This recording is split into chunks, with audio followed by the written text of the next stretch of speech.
Hello everyone, welcome to iris academy. SSC GD constable సంబంధించి application అనేది already start అయిందండి. So ఈ వీడియోలో మనం ఏంటంటే అప్లికేషన్ అసలు ఎలా చేయాలి, దానికి కావాల్సిన డీటెయిల్స్ ఏంటి అన్నీ కూడా ఒకసారి స్టెప్ బై స్టెప్ ప్రాసెస్ అనేది క్లియర్గా చూద్దాం. ఓకే, అయితే ఒకసారి చూడండి. మామూలుగా మేజర్గా అంటే ఎస్ఎస్సిలో అప్లై చేసేటప్పుడు మీరు ఆల్రెడీ వన్ టైం రిజిస్ట్రేషన్ చేసుకొని మీకు రిజిస్ట్రేషన్ నెంబర్ పాస్వర్డ్ ఉంటే direct registration number and password ద్వారా మీరు లాగిన్ అయిపోవచ్చు. బట్ ఎవరైతే వన్ టైం రిజిస్ట్రేషన్ చేసుకోలేదో ముందుగా మీరు వన్ టైం రిజిస్ట్రేషన్ అనేది చేసుకోవాల్సి ఉంటుంది. ఒకసారి వన్ టైం రిజిస్ట్రేషన్ కూడా ఎలా చేసుకోవాలి, ఎవరైతే ఫ్రెషర్స్ ఉంటారో ఇంతవరకు ఎస్ఎస్సి సంబంధించి ఏ ఎగ్జామ్ కూడా అప్లై చేయకపోతే ఈ వన్ టైం రిజిస్ట్రేషన్ లేకపోతే ఫస్ట్ ఆ వన్ టైం రిజిస్ట్రేషన్ ఎలా చేయాలో ఒకసారి చూద్దాం. దాని తర్వాత అప్లికేషన్ కూడా ఎలా ఫిల్అప్ చేయాలో పార్ట్ 2 కూడా అది కూడా ఒకసారి చూద్దాం. Okay, first one time registration అండి. సో దానికి సంబంధించిన మొత్తం అసలు ప్రొసీజర్ మొత్తం క్లియర్ డీటెయిల్స్గా స్టెప్ బై స్టెప్ ప్రొసీజర్ అనేది ఇక్కడ ఇవ్వడం జరిగింది. దాన్ని మీకు అప్లికేషన్ ఫామ్లో మీకు ఎలా ఉంటుందో కూడా మీకు చూపిస్తాను. సో జస్ట్ మీరు ఓవరాల్గా చూపిస్తాను మీకు. ఫస్ట్ మీరు వన్ టైం రిజిస్ట్రేషన్ అనేది చేసుకోవాల్సి ఉంటుందండి. సో ఈ వన్ టైం రిజిస్ట్రేషన్లో మీరు మేజర్గా ఏంటంటే read the instruction given in the notice of the examination carefully before filling the one time online registration form and application form.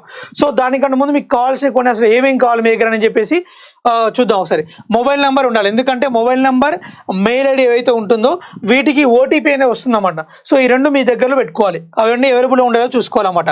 OTP వస్తుంది కాబట్టి. నెక్స్ట్ ఆధార్ నెంబర్ అన్నమాట. ఆధార్ నెంబర్ కూడా ఒక ఐడి నెంబర్ లాగా మీకు ఐడి ప్రూఫ్ లాగా వర్క్ చేస్తుంది. So Aadhaar number ఉండాలి. ఇఫ్ నాట్ ఆధార్ నెంబర్ కనుక మీకు లేకపోతే ఫాలోయింగ్ ఏదైనా మీకు ఓటర్ ఐడి కానీ, పాన్ కార్డ్ కానీ, పాస్పోర్ట్ కానీ, డ్రైవింగ్ లైసెన్స్ కానీ, స్కూల్ ఆర్ కాలేజ్ ఐడి కానీ, ఎంప్లాయర్ ఐడి కానీ ఏదైనా ఉన్నాయి సరే మీకు ఐడి లాగా అనేది పనిచేస్తుంది అన్నమాట. So next information about the board, అంటే మీరు 10th క్లాస్ చదివిన బోర్డు ఉంటుందా ఆ బోర్డు అండ్ 10th క్లాస్లో మీకు రోల్ నెంబర్ ఉంటుందా ఆ roll number and year of passing, ఏదైతే పాస్ అవుతారో మీరు 10th class passing and roll year ఉంటుందా ఆ ఇయర్ అనేది. సో మీకు ఏదైనా డిజేబిలిటీ ఉంటే ఆ డిజేబిలిటీ కూడా ఇక్కడ మెన్షన్ చేసుకోవచ్చు. ఇవి మేజర్గా మీరు వన్ టైం రిజిస్ట్రేషన్ చేసుకునే ముందు కావాల్సిన బేసిక్ డీటెయిల్స్ అన్నమాట. ఒకసారి చూద్దాం నార్మల్గా.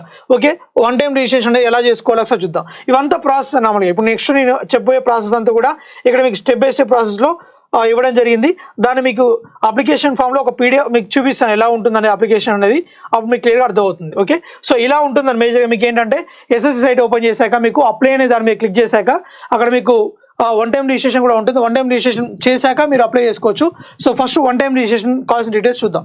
ఓకే, ఆధార్ నెంబర్ ఉందా, డూ యూ హ్యావ్ ఆధార్ ఉంటే ఎస్ అని క్లిక్ చేశాక నెక్స్ట్ ఆధార్ నెంబర్ ఇక్కడ 1 2 3 4 5 మీకు ఏదైతే ఆధార్ నెంబర్ ఉంటుందో ఆధార్ నెంబరు సేమ్ మళ్ళీ వెరిఫై నెంబర్ సేమ్ ఉండాలన్నమాట. ఆధార్ నెంబర్ ఒకసారి ఎంటర్ చేశాక సేమ్ వెరిఫై ఆధార్ నెంబర్ ఇక్కడ ఎంటర్ చేయాల్సి ఉంటుంది. అది నెక్స్ట్ ఆధార్ ఐడి. లేకపోతే ఇక్కడ గుర్తుపెట్టుకోండి బాగా, మీకు ఈ స్టార్ మార్క్ ఏవైతే పెట్టారో అవి చాలా చాలా ఇంపార్టెంట్ అన్నమాట.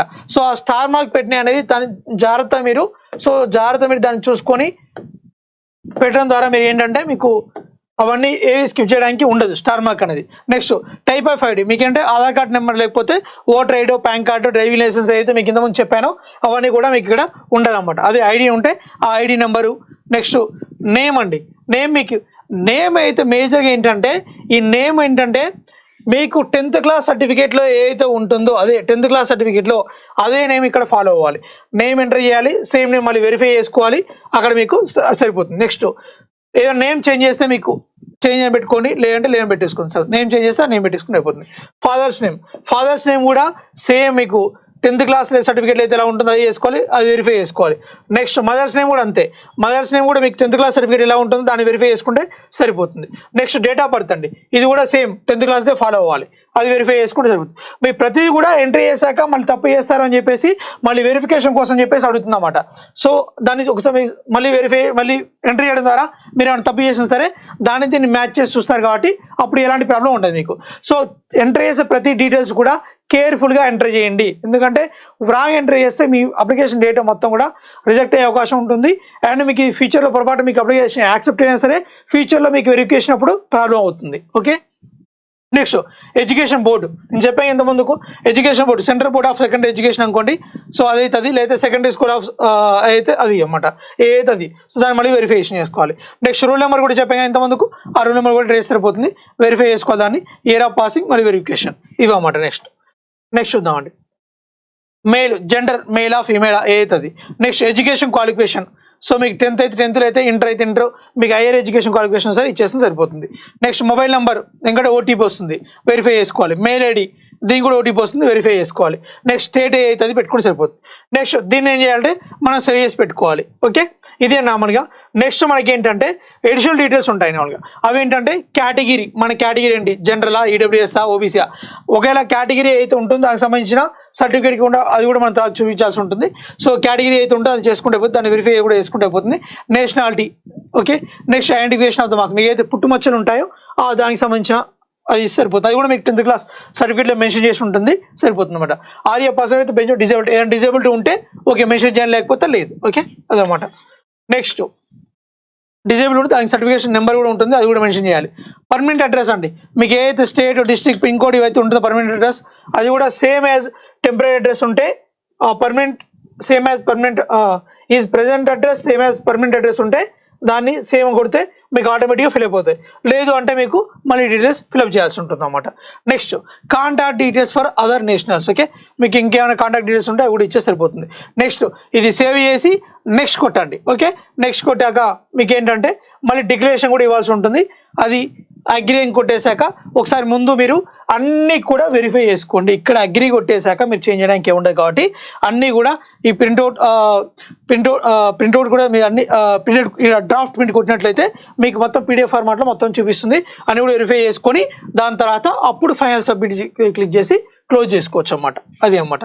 ఓకే, సో నెక్స్ట్ ఇది చేశాక మీకు ఏంటంటే ఆల్రెడీ మీకు ఏంటంటే అక్కడ మీకు ఏమవుతుందంటే ఇవన్నీ చేశాక మీ మొబైల్ నెంబర్కి నార్మల్గా అండ్ మెయిల్ ఐడికి ఏంటంటే ఈ వన్ టైం రిజిస్ట్రేషన్ ఏదైతే ఉంటుందో ఆ రిజిస్ట్రేషన్ అనేది మీకు మెయిల్ ఐడికి వచ్చేస్తుంది. అయితే ఇక్కడ ఏంటంటే చేసుకునేటప్పుడు 14 days వరకు మీకు ఏదైనా నార్మల్గా ఈ అప్లికేషన్ చేశాక మీకు నెక్స్ట్ ఫర్దర్ చేయాల్సిన ఉంటే చేంజెస్ చేసుకోవచ్చు.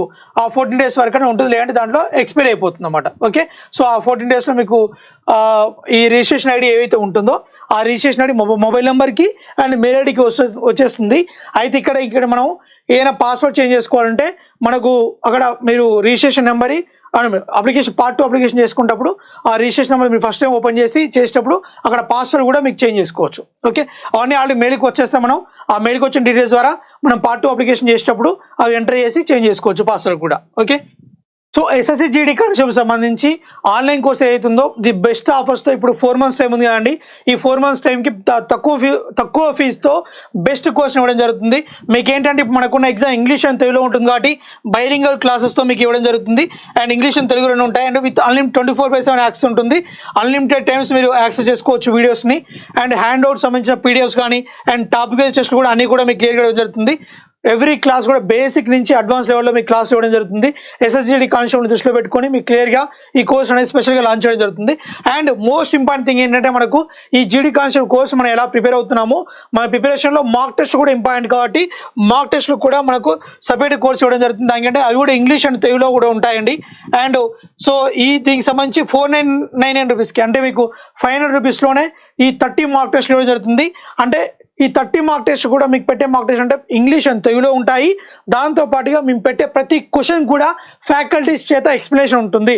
మొత్తం 30 మార్క్ టెస్ట్లు అంటే 30 ఇంటూ మీకు 80 క్వశ్చన్స్గా 2400 క్వశ్చన్స్ ఏవైతే ఉన్నాయో ఈ 2400 క్వశ్చన్స్కి మీకు ఈచ్ అండ్ ఎవ్రీ క్వశ్చన్స్కి మార్క్ టెస్ట్కి మీకు ఎక్స్ప్లెనేషన్ ఫ్యాకల్టీస్ చేత ఇవ్వడం జరుగుతుంది.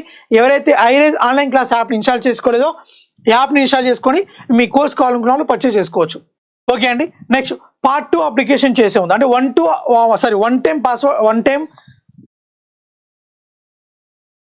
నెక్స్ట్. ఓకే, సో నెక్స్ట్ ఏంటంటే మనం అసలు రిజిస్ట్రేషన్ అయిపోయాక అసలు అప్లికేషన్ ఎలా చేయాలో ఒకసారి చూద్దాం. వన్ టైం రిజిస్ట్రేషన్ అయిపోయాక మనకి ఏదైతే రిజిస్ట్రేషన్ నెంబర్ ఉంటుందో ఆ రిజిస్ట్రేషన్ నెంబర్ అండ్ పాస్వర్డ్తో ఎంటర్ అయ్యాక మనకు మేజర్ ఇక్కడ కూడా ఏంటంటే ముందుగా రెడీగా పెట్టుకోవాల్సింది అంటే మనకు ఇక్కడ రిజిస్ట్రేషన్ చేసేటప్పుడు కూడా ఏంటంటే ఫోటో అండ్ సిగ్నేచర్ దీనికి సంబంధించి విత్ యాక్యురేట్ సైజ్. ఓకే, ఆ సైజు ఎలా ఉండాలి అండ్ ఫోటో కూడా ఎలా ఉండాలనేది కూడా మీకు ఇక్కడ చూపిస్తాను శాంపిల్తో సహా. సో మనకు ఫోటో ఏంటంటే జేపీజీ ఫార్మాట్లో ఉండే ఫోటో మన passport photo 20 KB to 50 KB ఉండాలండి. ఓకే, అది డైమెన్షన్స్ అండి. ఓకే, నెక్స్ట్ సైజ్ కూడా 3.5 centimeters to 4 centimeters ఇది విడ్త్ అండ్ ఇది హైట్ అన్నమాట. నెక్స్ట్ సైన్ ఏదైతే ఉంటుందో ఆ సైన్ జేపీజీ ఫార్మాట్ ఉంటుంది కూడా 10 to 20 KB సైజులో ఉండాలి. ఆ width and height 4 centimeter and 2 centimeterలో ఉండాలి అన్నమాట. ఇది నార్మల్గా ఫోటో అండ్ సిగ్నేచర్ సంబంధించిన సైజెస్ అండి. ఓకే, సో నెక్స్ట్ దీనికి సంబంధించి కూడా ఒకసారి డీటెయిల్స్ చూద్దాం ఎలా చేయాలని మీకు. ఇది అండి అప్లికేషన్ మీకు చేయాల్సింది. సో మీరు 1-2 సార్లు క్లియర్గా చెక్ చేసుకోండి మీరు అప్లికేషన్ చేసినప్పుడు. ఒకసారి నెక్స్ట్ క్యాండిడేట్స్ నేమ్.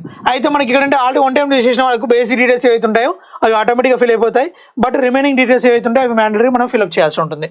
ఓకే, నేము సేమ్ ఏం చేయని ఉంటుంది, father's name, mother's name, date of birth, age ఏదైతే ఉంటుందో ఆ ఏజ్ కూడా మీకు ఆటోమేటిక్ క్యాలిక్యులేట్ అయిపోతుంది. కేటగిరీ, నేషనాలిటీ, మీరు ఇండియా అయితే ఇండియా, కేటగిరీ అయితే category, mark of visible identification అదే పుట్టుమచ్చ అంటే దానికి సంబంధించి, అండ్ 10th క్లాస్ సంబంధించిన ఎగ్జామినేషన్ బోర్డు, ఇవన్నీ ఆటోమేటిక్గా ఫిల్ అయిపోతాయి. అండ్ రోల్ నెంబర్ ఇంకా ఆల్రెడీ మనం 1 టైంలో ఇచ్చాం కాబట్టి year of passing. Okay, ex service man అయితే ఎక్సర్వీస్ మ్యాన్ ఇచ్చేసి దాని డీటెయిల్స్ ఇవ్వాల్సి ఉంటుంది. నో అయితే నో పెట్టండి. సో ఒకవేళ డేట్ ఆఫ్ జాయినింగ్ మీరు ఎక్సర్వీస్ మ్యాన్ అయితే ఎప్పుడు జాయిన్ అయ్యారు, డిశ్చార్జ్ ఎప్పుడు అయ్యారు, సర్వీస్లో ఎన్ని డేస్ ఉన్నారు, అవన్నీ కూడా మెన్షన్ చేయాల్సి ఉంటుంది. If you are ex service man. Okay, అవి ఆల్రెడీ జాయిన్ అయ్యే civil post by availing benefit of, మీరు ఆల్రెడీ జాయిన్ అయ్యారా దాన్ని ఉపయోగించుకోండి ఎక్స్ సర్వీస్ మ్యాన్. అవి ఉంటే అవి, లేకపోతే ఇవన్నీ అవసరం లేదు మీకు. డేట్ ఆఫ్ సివిల్ పోస్ట్ ఇవి కూడా ఉన్నాయి, లేకపోతే అవసరం లేదు. అది సీకింగ్ ఏజ్ రిలాక్సేషన్. ఒకవేళ మీకు ఏజ్ రిలాక్సేషన్ అంటే SC ST OBC age relaxation X service man అయితే మీకు ఇక్కడ ఏజ్ రిలాక్సేషన్ ఉంటుంది. దాన్ని అప్పుడు మీరు మెన్షన్ చేస్తే దానికి సంబంధించిన రిలాక్సేషన్ కోడ్ ఉంటుంది, అది కోడ్ ఇవ్వాల్సి ఉందన్నమాట. Next RU national NCC certificate ఉంటే మీకు ఓకే, లేకపోతే నువ్వు కొట్టండి. ఉంటే మాత్రం అది మీకు ఏ సర్టిఫికేట్, బియా ఏనా సీనా. ఎందుకంటే మనకు ఏబీసీ సర్టిఫికేట్ ప్రకారం మనకు 5%, 3%, 2% ఇన్సెంటివ్ స్కోర్ యాడ్ అవుతుంది కాబట్టి దాన్ని బట్టి మీకు మెన్షన్ చేయాల్సి ఉంటుంది. ఎగ్జామినేషన్ సెంటర్స్ అండ్ నెక్స్ట్ ఇక్కడ మనకు 3 సెంటర్స్ పెట్టేసుకోవచ్చు. మనకు ఆల్రెడీ ప్రీవియస్ వీడియోలో ఎగ్జామినేషన్ సెంటర్స్ ఏవైతే ఉన్నాయో ఆ సెంటర్స్ మీకు దగ్గరలో ఉన్న ఏరియాల్లో ఉంటాయి. అవి మనం ప్రియారిటీ వైజ్గా మీరు సెలెక్ట్ చేసుకోండి. Okay, next media of computer based examination. మనకి ఇక్కడ ఏంటంటే ఇంగ్లీషా తెలుగు అనేది మెన్షన్ చేసుకొని సరిపోతుంది మీకు. Next state Andhra Pradesh. ఓకే, మీకు డిస్ట్రిక్ట్ అయితే డిస్ట్రిక్ట్ కూడా మెన్షన్ చేసుకొని సరిపోతుంది. ఓకే, మీ తెలంగాణ ఆంధ్రప్రదేశ్ చేసుకొని సరిపోతుంది. నెక్స్ట్ అవి migrated from the state of YouTube, ఏదైనా స్టేట్ నుంచి మైగ్రేట్ అయ్యారా. నో అయితే నో, ఎస్ అయితే ఎస్. ఎస్ అయితే ఒకవేళ whether you will like to avail the benefit of the reservation of the, ఒకవేళ మీరు దానికి సంబంధించిన రిజర్వేషన్ బెనిఫిట్ అవ్వాలనుకుంటారంటే ఎస్ అయితే ఎస్ కొట్టండి. ఓకే, నెక్స్ట్ ఏదైనా మీరు యూనిట్ 8 రీజన్ అయితే దానికి సంబంధించి కొట్టండి, లేదంటే లేదు. డిస్ట్రిక్ట్ ఆఫ్ ఆరిజిన్ ఉంటే కొట్టండి. ఓకే, ఇక్కడ ఆల్రెడీ ఎస్ కొట్టారంటే మీకు ఆల్రెడీ ఆటోమేటిక్గా ఇక్కడ అడుగుతుంది. నో కొడితే అవి నుంచి చూపించేది మీకు. Candidates belong to the militants excel affected district, yes అయితే ఎస్, నో అయితే నో. ఇక్కడ స్టార్ మార్క్ ఏ కూడా మిస్ చేయకూడదు, మ్యాక్సిమం స్టార్ మార్క్ ఉంటాయి, దాన్ని చూసుకొని మీరు చేసుకోండి. నెక్స్ట్ ఇక్కడ మనకు మేజర్ ఇంకోటి ఏంటంటే మనకు ఉండే బిఎస్ఎఫ్ కానీ సిఏఎస్ఎఫ్ కానీ ఏవైతే అన్నీ ఉన్నాయో మనకు వీటికి సంబంధించి మనకు పోస్ట్ కోడ్ ఉంటుంది. మీకు ఆల్రెడీ నోటిఫికేషన్ డీటెయిల్స్ చెప్పాను, మీకు ప్రతిదానికి పోస్ట్ కోడ్ ఉంటుందని. ఆ కోడ్ అనేది ప్రిఫరెన్స్ ఆర్డర్ వైజ్గా ఇవ్వడం జరుగుతుంది అనమాట. ఇక్కడ ప్రిఫరెన్స్ ఆర్డర్ అనేది మీకు నచ్చిన విధంగా మీరు చేసుకోవచ్చు. మీకు ఏదైతే పోస్ట్ కోడ్ ఉంటుందో దాన్ని ఇక్కడ మీ ప్రిఫరెన్స్ ఆర్డర్ అనేది ఇచ్చేసుకోవచ్చు అనమాట. దాన్ని మళ్ళీ వెరిఫై కూడా చేసుకోవచ్చు. సో దీనికి సంబంధించి కూడా వీలైతే ఒక వీడియో చేస్తాను నేను, ఏ డిపార్ట్మెంట్ అయితే బాగుంటుంది, బిఎస్ఎఫ్ సిఎస్ఎఫ్ ఏ అయితే బాగుంటుంది, అందులో మీకు పోస్ట్ కోడ్ కూడా ఎక్కువ వేకెన్సీ ఎక్కువ ఏ అయితే బాగుంటుంది. సో దాన్ని బట్టి మీరు చేసుకోవచ్చు. సో మనం ఏంటంటే ఇంకో వీడియో చేద్దాం, దాంట్లో ఎలా అంటే ఏ పోస్ట్ సంబంధించి ఎలా ఉంటుంది, మనకు జాబ్ ప్రొఫైల్ ఎలా ఉంటుంది అది కూడా ఒకసారి డీటెయిల్స్ చేద్దాం. ఓకే, సో దానికి సంబంధించిన కోడ్ అనేది మీరు ఇచ్చేసుకోవచ్చు. నెక్స్ట్ హైయర్ ఎడ్యుకేషన్ క్వాలిఫికేషన్, మీకు ఎంబీఏ ఉంటే ఎంబీఏ, 10th ఇంటర్ అయితే ఇంటర్, దీనికి 10th సరిపోతుంది కాబట్టి 10th ఇచ్చేసుకోండి. అయితే హైయర్ ఎడ్యుకేషన్ ఉంటే హైయర్ ఎడ్యుకేషన్ పెట్టుకోండి సరిపోతుంది. డీటెయిల్స్ ఆఫ్ హైయర్ ఏదైనా డీటెయిల్స్ ఉంటే దానికి సంబంధించిన డీటెయిల్స్ కూడా మీరు ఇవ్వాల్సి ఉంటుంది. ఏ ఇయర్లో పాస్డ్ అయ్యారా, లేకపోతే ఎలా ఉంది పాసింగ్ ఇయర్ ఎలా ఉంది, ఏది యూటీ అయితే UT, name of the board, roll number, percentage of marks అలా కూడా ఇవ్వాల్సి ఉంటుంది మీకు. ఓకే, అన్నిటికి సంబంధించి ఏ అయితే అని మీరు ఫస్ట్ మీరు డిగ్రీ ఇచ్చారనుకో 10th క్లాస్ ఎగ్జామ్, డిగ్రీ అడిగితే ఇంటర్ అడిగితే 10th అడుగుతుంది, అలా 3 అడుగుతుంది, 3 ఇవ్వాల్సి ఉంటుంది. Okay, next do you want to make your personal information available for accessing job. మీకు ఇది ఉంచితే ఏదైనా ఇలాంటి డీటెయిల్స్ ఉంటే మీకు దానికి సంబంధించిన డీటెయిల్స్ వచ్చేస్తాయి అన్నమాట. ఎస్ అయితే ఎస్ పెట్టండి. కరస్పాండింగ్ అడ్రస్, మీరు అడ్రస్ ఒకసారి చెక్ చేసుకోండి, మీరు ఆల్రెడీ పైన ఇచ్చారు కాబట్టి అవే అడ్రస్ ఇవి చూపిస్తుంది అన్నమాట. Okay, next photograph and signature. నేను చెప్పాను అండి ఇంత ముందుకి ఏదైతే పైన మీకు మెన్షన్ చేశానో 20 KB to 50 KB photo, and ఇదైతే 10 KB to 20 KB signature, and height వచ్చేసి విడ్త్ వచ్చి 3.5 to 4.5 సెంటీమీటర్, నెక్స్ట్ ఇది 4 సెంటీమీటర్ to 2 సెంటీమీటర్, ఇది అన్నమాట. సో ఇలా అయితే ఫోటో ఎలా ఉండాలి అండ్ ఎలా ఉండకూడదు అనేది ఒకసారి మీకు ఇక్కడ చూపిస్తాను. ఫోటో అనేది మీకు క్లియర్గా ఉండాలి ఫస్ట్ థింగ్, అది ఒకటి. అంటే క్లియర్గా ఇన్ ద సెన్స్ మీకు ఏంటంటే ఇలా సగం ఫోటో, ఇలా క్యాప్ పెట్టుకున్న ఫోటో, ఇలా బ్లర్డ్ ఫోటో, ఇలా బ్లర్డ్ ఫోటో. ఓకే, నెక్స్ట్ ఇలా కంప్లీట్గా మాస్క్ ఉన్న ఫోటో, నెక్స్ట్ ఇలా రివర్స్ ఫోటో, ఇలా డార్క్ ఉన్న ఫోటో, ఇలా గగుల్స్ ఉన్న ఫోటో, ఓకే. నెక్స్ట్ ఇలా సైడ్కి పెట్టిన ఫోటో అలా ఉండకుండా ఇలా స్పెక్టికల్స్ కూడా, ఓకే. స్పెక్టికల్స్ కానీ గగుల్స్ కానీ మార్క్ ఉన్నాయి కానీ ఇట్లా డార్క్ ఉన్నాయి కానీ, అండ్ నెక్స్ట్ ఇట్లా ఏమంటారు క్లారిటీ లేకపోయినా క్యాప్ పెట్టుకున్నా ఇలాంటి ఏవి కూడా యాక్సెప్టబుల్ కాదు. Only this is the own photo acceptable photograph, మిగతా ఏవి కూడా నాట్ యాక్సెప్టబుల్. ఇక్కడ మెన్షన్ చేసిన ఏవి కూడా మీకు క్లియర్గా చూసుకోండి ఒకసారి. ఇలా ఉండకూడదు ఫోటో. సార్ నేను స్పెక్స్ పెట్టుకున్నాను, ఇది యాక్సెప్టబులా సార్, నాకు కొంచెం బ్లర్ ఉంది యాక్సెప్టబులా, కొంచెం డార్క్ ఉంది అవి ఏవి కూడా యాక్సెప్టబుల్ కాదు. ఇంకో థింగ్ ఏంటంటే photo must been 3 months, okay. Last 3 monthsలో మాత్రమే మీ ఫోటో ఉండాలి, అంతకంటే పాత యాక్సెప్టబుల్ కాదు. అండ్ ఫోటో కింద మీకు డేట్ ఉంటే అది ఇంకా బాగుంటుంది, డేట్ ఉండాలి కూడా, డేట్ ఉంటే మంచిగా ఉంటుంది అన్నమాట. ఫోటో కింద మీకు రీసెంట్గా ఫోటో తీసుకుంటే సార్ డేట్ ఏమంటే డేట్ మీకు వేసిస్తారు, దాన్ని స్కాన్ చేసి పెట్టుకుంటే సరిపోతుంది అన్నమాట, అది అన్నమాట. సో ఇదే అండి ఇక్కడ మెన్షన్ చేసింది. లాస్ట్లో ఫైనల్ మీరు ఫోటో కూడా ఇవన్నీ మీకు ఓకే అయిపోయాక ఇక్కడ ఫోటో ఇచ్చేసి ఇవి ఓకే అయ్యాక వేరే photograph has been taken or after, ఇక్కడ మీకు ఏదైనా దీని తర్వాత 24th August అయితే ఏదైతే డేట్ ఉంటుందో అక్కడ దాని తర్వాత ఉంటే ఎస్ అయితే వేసుకోవటాను, నువ్వు అయితే నువ్వు కొట్టాను, ఓకే. నెక్స్ట్ డిక్లరేషన్ ఇవ్వాలి కానీ ఫైనల్గా. సో మీకు ఇక్కడ క్యాప్చర్ అయితే ఉంటుందో ఆ క్యాప్చర్ ఎంట్రీ చేసి ఆ ఎగ్రీ కొట్టేసి ప్రివ్యూ తీసుకోండి ఒకసారి. ఇక్కడ ప్రివ్యూ ఉంది కానీ ఈ ప్రివ్యూ మీద మీరు క్లిక్ చేసినట్లయితే మీకు డీటెయిల్స్ మొత్తం కూడా మీరు ఏదైతే ఎంట్రీ చేశారో అవన్నీ కూడా ఒకసారి మీకు క్లియర్ కనపడతాయి అన్నమాట. అప్పుడు మీరు వెరిఫికేషన్ 1-2 సార్లు చూసుకొని మళ్ళీ ఏమైనా చేంజెస్ ఉంటే మీరు పోయి మళ్ళీ చేంజ్ చేసుకోవచ్చు. అప్పుడు మీరు ప్రివ్యూ చూసాక క్లోజ్ కొడితే అయిపోతుంది. అదర్వైజ్ మీరు 1-2 సార్లు చెక్ చేసుకున్న మళ్ళీ తప్పు ఎంట్రీ చేసి సార్ నేను తప్పు ఎంట్రీ చేశాను మళ్ళీ దాన్ని ఎడిట్ చేసుకోవచ్చు అంటే అప్పుడు పడే బాధ కన్నా కూడా ఇప్పుడే మీరు 1-2 సార్లు క్లియర్గా మీ సర్టిఫికేట్స్ ఏవైతే ఉన్నాయో దానికి సంబంధించిన 10th class certificate, rule number, second board ఏదైతుందో అవన్నీ కూడా మీ ఫాదర్ నేమ్ కానీ మదర్ నేమ్ కానీ ఇవన్నీ కూడా క్లియర్ చూసుకొని, రోల్ నెంబర్ కానీ అన్ని క్లియర్ చూసుకొని మీరు వెరిఫై చేసుకొని తర్వాతనే క్లోజ్ కొట్టండి, అది అన్నమాట. సో ఇదే అండి బేసిక్గా ఇన్ఫర్మేషన్ అయితే. సో మీకు ఇంకేమైనా డౌట్స్ ఉంటే కామెంట్ సెక్షన్లో పెట్టండి. సో ఆ పోస్ట్ ప్రిఫరెన్స్ కానీ దానికి సంబంధించిన వీడియోస్ ఉంటే మేము చేస్తాము. సో ఇది అండి క్లియర్గా స్టెప్ బై స్టెప్ ప్రాసెస్ అనమాట. సో దీనికి సంబంధించి మనకి ఏమైనా ఆన్లైన్ కోర్స్ కావాలంటే సో ఇది అండి బేసిక్గా మనకు కంప్లీట్ డీటెయిల్స్ అనేది ఇవ్వనమాట. So thank you so much.